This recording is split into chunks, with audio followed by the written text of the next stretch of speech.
اللہ من الشیطان الرجیم بسم اللہ الرحمن الرحیم سورۃ بقرہ آیت 111 لفظی تحقیق وا حرف عطف قولو وہ سب کہتے ہیں لن یدخلا ہرگز نہیں داخل ہوں گے، داخلہ یدخلو سے داخل ہونا، ہرگز نہیں داخل ہوں گے تاکید کے ساتھ الجنت جنت میں، اللہ حرف استثناء ہے جو کہ مستثنیٰ کرتا ہے پچھلے جملوں کے اگلے سے۔ کون نہیں داخل ہوں گے؟ من کان ہودن یا تو وہ یہودی ہو او نصارہ یا نصاری ہو، یعنی کہ جنت میں داخل ہونے کا ایک ہی طریقہ ہے کہ یہودی ہونا یا نصرانی ہونا۔ تلک امانیہم یہ سب ان کی وشفل تھنکنگ، امانہ یمین امیدوں کو کہتے ہیں۔ کل کہہ دیجئے ہاتو لاؤ برہانکم، برہان کہتے ہیں کوئی دلیل لاؤ، ان اگر کنتم ہو تم صادقین، صادق یصدق سچے، اگر تم سچے ہو تو اس کی کوئی دلیل لے کر آؤ۔ اچھا یہاں پر بھی یہودیوں کا ایک دعویٰ جو یہودی اور عیسائیوں کا متفقہ دعویٰ تھا اس کے بارے میں ایڈریس کیا جا رہا ہے، جو کہ آج بھی امت مسلمہ کے مختلف فرقوں کا دعویٰ ہے۔ دعویٰ کیا تھا کہ ہمارے علاوہ، ہمارے مذہب کے علاوہ کوئی اور بھی نہیں جا سکتا۔ اس کے اب دو معنی ہیں، ایک تو یہ کہ یہ دونوں جو نصرانی اور یہودی اور نصرانی تھے دونوں آپس میں ویسے تو ان کا لٹرلی متفق نہیں ہے، ایک دوسرے پہ نظریاتی اختلاف ہے، لیکن مسلمانوں کے خلاف یہ اکٹھے ہو جاتے ہیں۔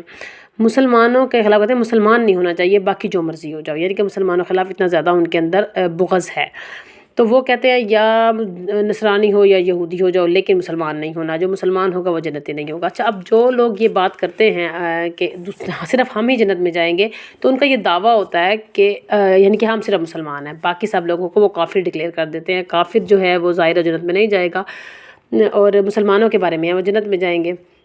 تو یہاں پر ایک تو بات یہ کلیئر ہو جاتی ہے کہ یہودی اور عیسائی دونوں مسلمانوں کے کتنے زیادہ خلاف ہیں، اور اس کے بارے میں کہا گیا ہے کہ یہ ان کی وشفل تھنکنگ ہے، یعنی کہ ان کی یہ آرزوئیں ہیں محض، اگر ان میں کچھ بھی سچائی ہے تو اس کی دلیل لے کر دیں، اور دلیل ان کے پاس نہیں ہے۔ یعنی قرآن پاک میں کہیں بھی نہیں لکھ رہا کہ نصرانی یا یہودی جنت میں جائیں گے، اور یہ بھی نہیں لکھا کہ کوئی بھی مذہب کا نام وٹ ایور کوئی بھی ہو، جو مختلف اختلافات کی بناس پر لوگوں نے اپنے نام رکھے ہوئے ہیں، تو ان میں سے بھی کسی کا نام نہیں آیا۔ ہاں مسلمانوں کا نام الٹا آیا ہے ضرور کہ مسلمان جنت میں جائیں گے، تو اسی وجہ سے وہ مسلمانوں کو ان کی کتاب کو نہیں مانتے تھے، حالانکہ دل سے وہ جانتے تھے اور مانتے بھی تھے کہ مسلمان صحیح مذہب پر ہیں اور وہ مسلمان جنتی ہیں، اور وہ انہی کے مذہب کی تصدیق کر رہے ہیں، پھر بھی ان کا بغض اتنا زیادہ ہے کہ مسلمانوں کے خلاف ہیں۔